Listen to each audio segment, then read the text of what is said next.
Begitu laki-laki itu berstatus suami, hari itu dia jadi kepala. Dan kita punya tanggung jawab yang luar biasa. Belajar dari tubuh ini. Bagaimana kesehatan kita, tergantung semuanya di kepala ini. Saya sering goyang juga pada beberapa istri, ya kepala pun tidak bisa sendiri, tergantung lahirnya toh, saya bilang begitu. Kalau lahirnya banyak goyang-goyang, kepala juga pusing, saya bilang.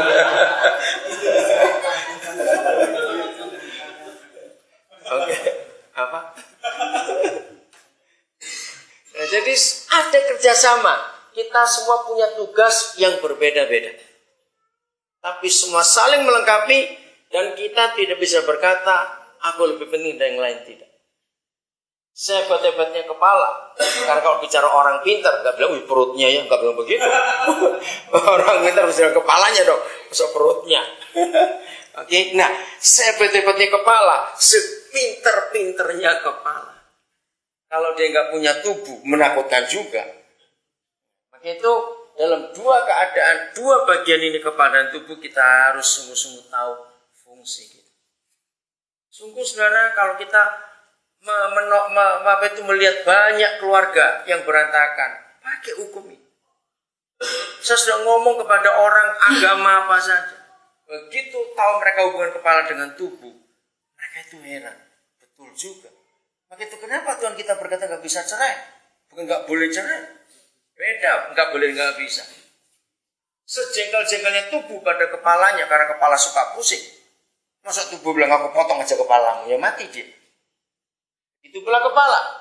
Sebenci-bencinya kepala pada tubuh karena tubuhnya itu kurang ajar betul. Ya, potong tubuhnya dia mati juga. Kalau hukum ini kita pakai, itu sungguh luar biasa. 1 Petrus 3, coba baca dulu ayat 1 sampai 3. Yang lain tolong bacakan. Nah, ini terjadi bagi istri yang sangat takut Tuhan, tapi suaminya kurang ajar. Bagaimana cara menghadapinya? Ada dibaca salah seorang? Ya. Kepada suami. Supaya jika ada di antara mereka yang tidak taat kepada Tuhan, tanpa perkataan dimenangkan. 3? Sudah sampai 3 itu. Oke. Tanpa perkataan dimenangkan oleh kelakuan istrinya. Saudara, ayat itu luar biasa. Maaf, tapi jangan ngomong pada istri, ntar tersinggung. Kenapa orang berkata kalau cerewet itu pasti perempuan? Betul? Nah, di sini ayatnya. Beritahukan pada keluarga yang kita tahu sedang bermasalah, bahwa kalau sampai suami itu begitu kurang ajar, begitu ganas, istri nggak boleh cerewet. Karena bagaimanapun juga tubuh itu nggak bisa bicara. Yang bicara itu mulut, dan mulut itu di kepala. Istri itu harus diam, sampaikan itu. Nah, di Alkitab kita lihat keluarga Nabal. Bagaimana bengisnya si suami yang namanya Nabal ini. Tapi Abigail ada istri yang luar biasa. Akhirnya mati juga kalau nggak bertobat. Selama saya hidup, saya hitung itu kira-kira sudah ada 10 hampir atau lebih. Kalau saya mau ingat-ingat pasti akan ketemu. Suami yang mati karena nggak mau bertobat, istrinya yang luar biasa takut Tuhan.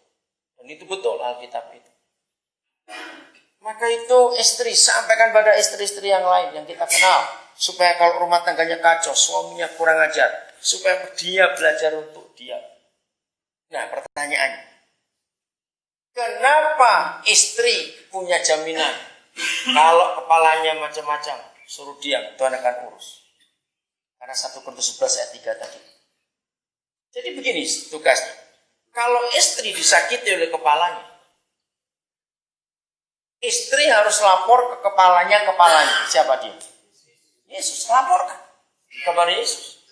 Istri hanya boleh berdoa. Itu ayatnya. Suruh diam. Lapor aja ke surga. Nanti Tuhan Yesus akan urus kepalanya si istri itu tadi. Gampang Yesus ngetok kita itu gampang sekali. Betul? Maka itu hukum ini tuh hebat luar biasa. Sejahat-jahatnya setan merusak sebuah pernikahan. Lihat ini. Ayat 7-nya, saudara baca. Di sini suami kita nggak bisa macam-macam. Kita punya istilahnya gini. Istri kita suruh pegang kartu mati kita. Tahu kan kartu mati ya, kartu trufnya. Nah, coba bacakan ayat 7. Nah, lihat itu. Suruh apa kita? Hiduplah bijaksana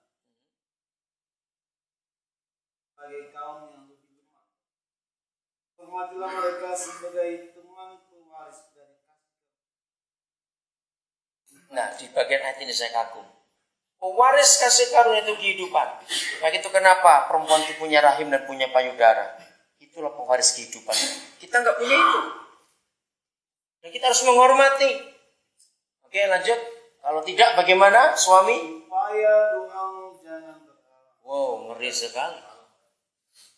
Suami kita rajin doa kayak apapun juga. Kalau kita nggak menghormati istri kita nggak mengasihi istri kita. Istilah saya dalam kalimat itu, seperti ikan hidup dikeluarkan dari air. Keleper-keleper itu suami yang nggak takut Tuhan, yang nggak menghormati istrinya. Jadi kesimpulan, kalau begitu nggak ada masalah, nggak selesai di keluarga. Katakan amin. Tidak ada, karena hukum minta Tuhan kewibawaan dalam kehidupan kita. Sekeras-kerasnya istri seperti pun juga, dia tetap tunduk kepada kepala. Asal kita mau tunduk kepada kepala kita, itu Yesus di dalam segala. Maka itu percayalah, Tuhan akan berurusan serius untuk keluarga kita masing-masing. Karena dia sangat-sangat mengasihi keluarga dan pernikahan. Saudara harus ingat, setan itu tidak pernah membenci hal lain kecuali pernikahan.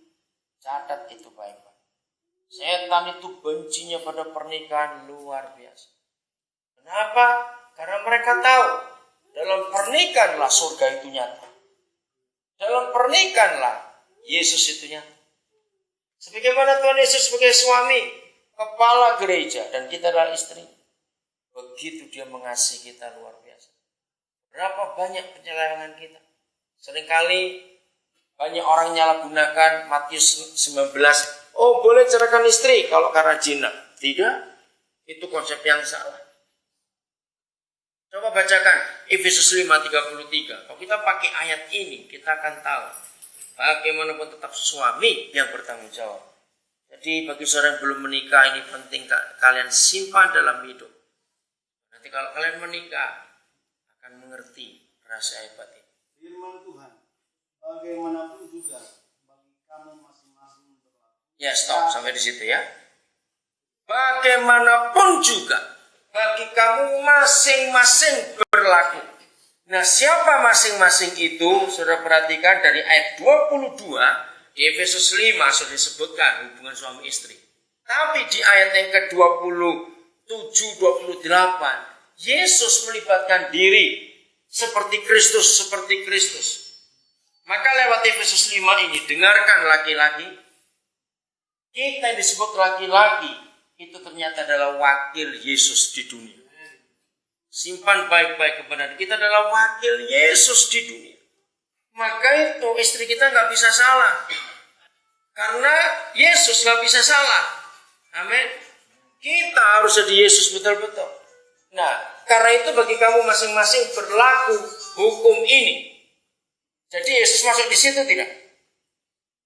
Jawab, Yesus masuk tidak? Oke, jadi bunyi begini. Karena bagi kita suami, istri, dan Yesus berlaku hukum ini. Tambahkan kata hukum ini. Coba baca lagi. Tambahkan kata hukum ini dari awal ya. Baca. Ulang dari awal. Ya.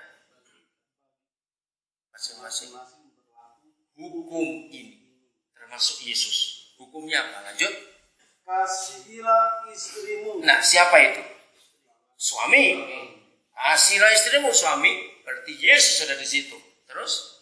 Seperti dirimu sendiri. Ya. Dan istri hendaklah menghormati suami. Nah, kalau kita pakai hukum ini, lalu kita gabungkan Matius 19, maka itu tolong supaya kalau